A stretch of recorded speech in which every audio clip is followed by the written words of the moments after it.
परियों की एक अलग ही दुनिया थी, जिसे परियों ने अपने जादू से खूब सजाया था। स्वर्ग से भी सुंदर पूरा शहर, जिसमें हर परी खुशी खुशी रहती थी। सभी परियों को अच्छे से जादू करना आता था। रानी परी ने सभी को एक छड़ी दे रखी थी। वही जादुई छड़ी थी। इसी छड़ी के जादू से यह पूरी दुनिया बसाई गई थी। पृथ्वी पर हर इंसान एक बार इस दुनिया में जाना चाहता था, लेकिन ये किसी के बस की बात नहीं थी। रानी परी की एक छोटी सी बेटी थी, जिसका नाम खुशबू था। वह पूरे दिन परीलोक में उड़ती रहती थी।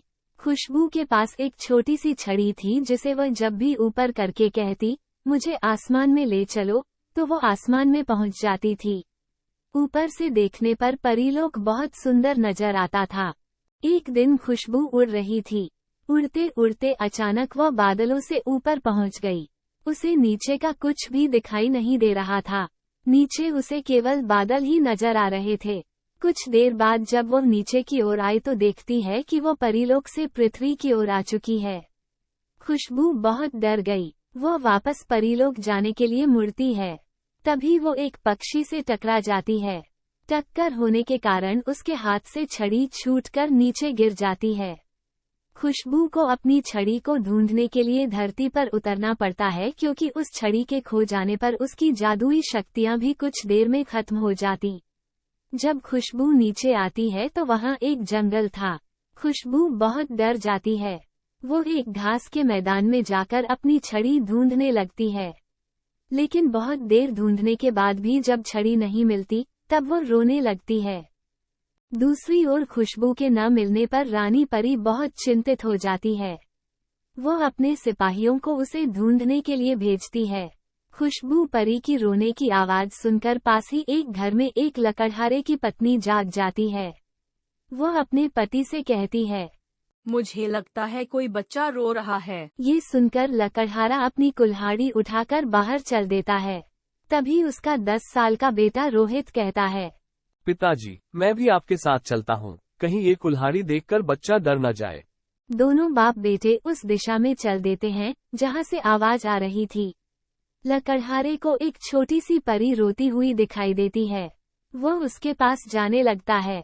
तभी रोहित कहता है, रुको पिताजी, मैं जाकर पूछता हूँ। नहीं बेटा, कहीं इसने तुम्हें नुकसान पहुंचा दिया तो क्या होगा? पिताजी, वो कितनी परेशान लग रही है, मुझे जाने दीजिए। रोहित चुपचाप उसके पीछे जाकर खड़ा हो जाता है और कहता है, तुम कौन हो, यहाँ कैसे बैठी हो और रो क्यों रही हो? खुशबू परी पीछे मुड़कर देखती है तो डर जाती है।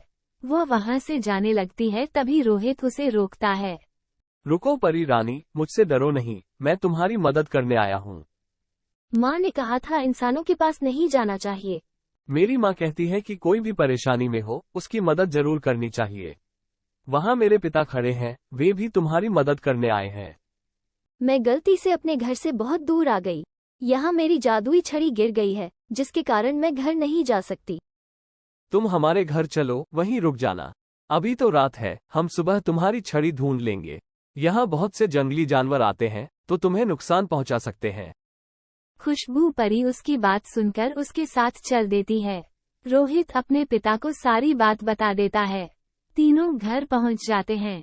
रोहित की माँ छोटी सी परी को देखकर बहुत खुश होती है।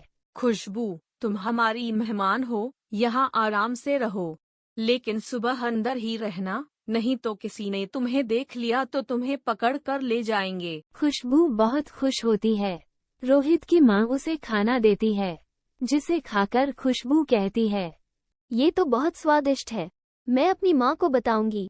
अगले दिन सूरज निकलते ही रोहित अपने पिता के साथ छड़ी को ढूंढने निकल पड़ते हैं।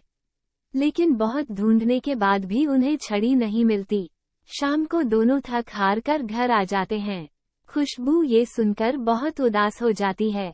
उसे अपनी माँ की याद आ रही थी। वह रोने लगती है। रोहित और उसकी माँ उसे चुप कराते हैं। अगले दिन दोनों बाप बेटे फिर से नई जगह छड़ी ढूंढने जाते हैं। जब उन्हें कहीं भी छड़ी नहीं मिलती, तो वे अपने घर के लिए खाने का सामान लेने बाजार में जाते हैं।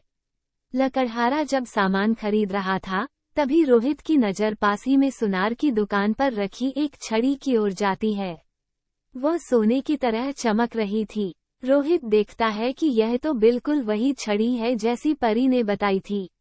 रोहित अपने पिता को सारी बात बता देता है। लकड़हारा सुनार के पास पहुंचता है और उससे छड़ी के बारे में पूछता है। सुनार कहता है, भाई, कोई इसे मेरे पास बेच गया है, सोने की है। लाला जी, इसकी जो भी कीमत हो, मैं इसे खरीदना चाहता हूँ।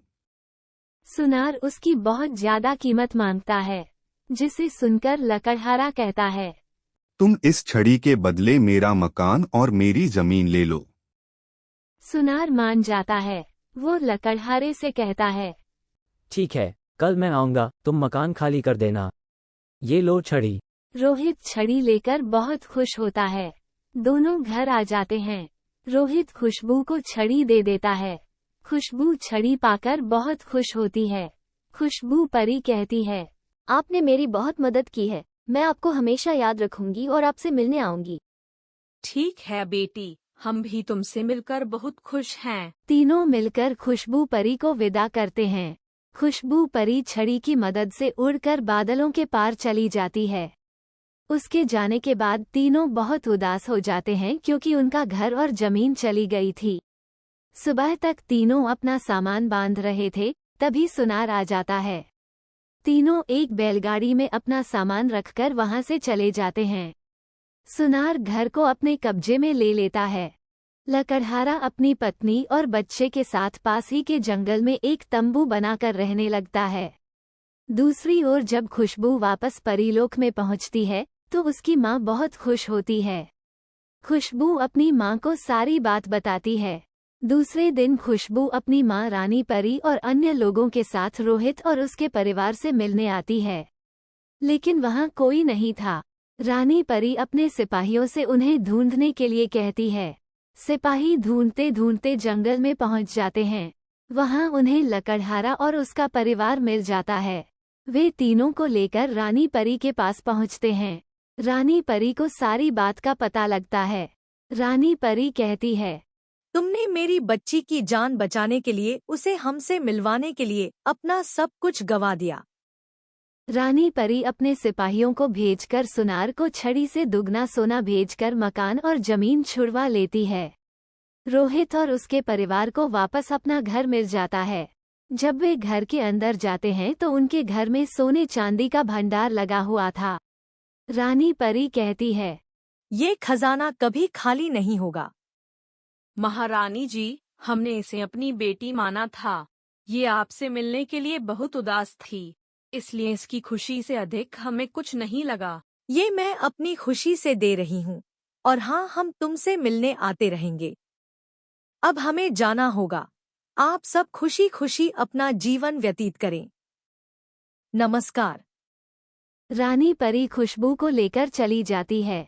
रोहित और उसका परिवार बहुत मजे से रहने लगते हैं। जब भी मुमकिन हो, किसी के काम जरूर आएं।